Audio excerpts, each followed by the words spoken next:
So Donald Trump suddenly appeared yesterday for a total gong show interview on Newsmax. And it's funny, it's sad, it's infuriating to some degree. It's also just very strange. Trump doesn't seem to be making sense. He doesn't seem to be lucid. He doesn't seem to have clarity of mind in this interview. Let's jump right into it.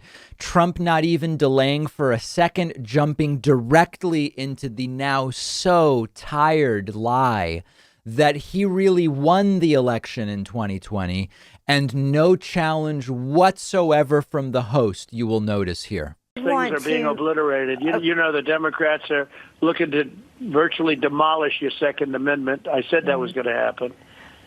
I wanted to ask you about, that, the election. The election was a rigged, stolen election. If this would have happened to Democrats, you would have had a revolution. They wouldn't have allowed it. And the Supreme Court did not have the courage to do what they should have done, because these elections in the swing states, they didn't have anything approved by the legislatures. Well, that's why I asked you earlier. That's why I asked you earlier if the Republican Party had done enough before the election to keep some of these things from happening when it came to voting laws and voting integrity, which obviously all the states now are trying to do their part with that. But it's causing a huge problem with a lot of corporations and boycotts. Well, no, Republicans clearly did not do enough before the election in the sense that they didn't suppress enough of the vote. They did not suppress enough of the vote to win in 2020. That's what they're now trying to make up on lost time for. That's the genesis. That's the impetus for the Georgia voter suppression bill and more than 250 voter suppression bills across the country in more than 40 states. Listen now to Trump answering it and blaming judges. Finally, President Trump. Actually, they did. And as you know, judges didn't want to hear cases. Right. You know, they didn't want to be responsible for this. The judges didn't want to hear the case. But it's so simple. Not only dead people voting, not only, illegal immigrants and all of the other things, all of the ballot dumps, all of the things that happened at 3 o'clock in the morning, et cetera. Forget all of that. They didn't get approval to make all of these massive changes, and you're not allowed to do it locally or even with local judges. And without they did going it through with the state local legislatures. politicians. Yeah. So it should have never been allowed, and the Supreme Court should be ashamed of themselves for not being willing to take it on. No pushback on anything. Trump says that the Supreme Court should be ashamed of itself. And the host says, right. Trump says illegal immigrants voted, and the host is silent. Illegal immigrants can't vote. They can't even register to vote. Trump says dead people voted. Dead people didn't vote. It was widely examined. All these allegations about 10,000 dead people voting. It was investigated, and there were a bunch of buckets. But basically what you had with supposed dead people voting was some people were accused of voting while dead and they were alive. I believe it was Channel 4 from the UK, just knocked on people's doors and said, "Are you dead?" And they said, "No, I'm alive." And I voted. There were some confusions between junior and senior. So, like imagine David Pakman Jr. and David Pakman Sr. Jewish folks don't do junior and senior. That's a bad example. Imagine like Noah Smith Jr., whose dad, Noah Smith Sr., is dead.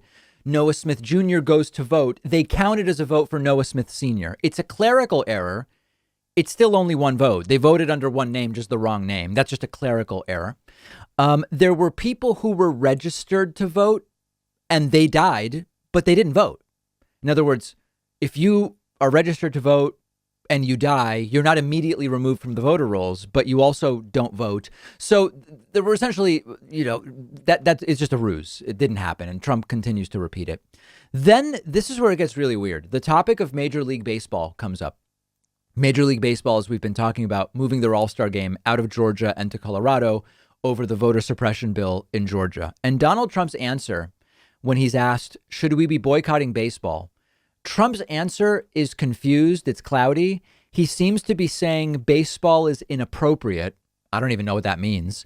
And that he has a lot of trouble now finding baseball games on TV, which he's not interested in watching anyway. See if you can unravel the meaning of this answer. It's all very odd. So should we boycott baseball?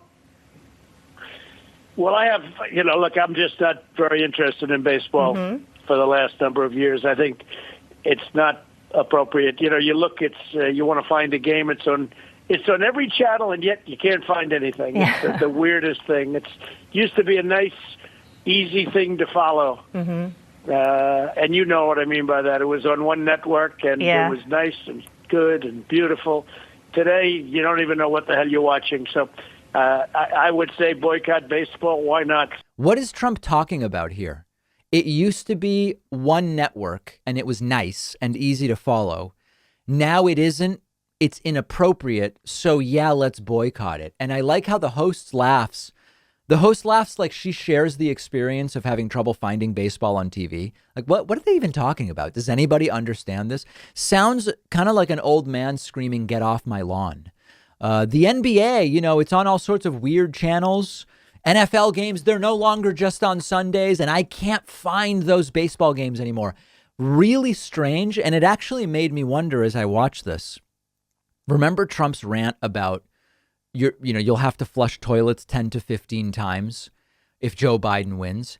Maybe Trump is just confused about how toilets work, and it's less about Joe Biden and more about Trump's really confused, because this answer about should we boycott baseball, and Trump says, I have trouble finding it on TV.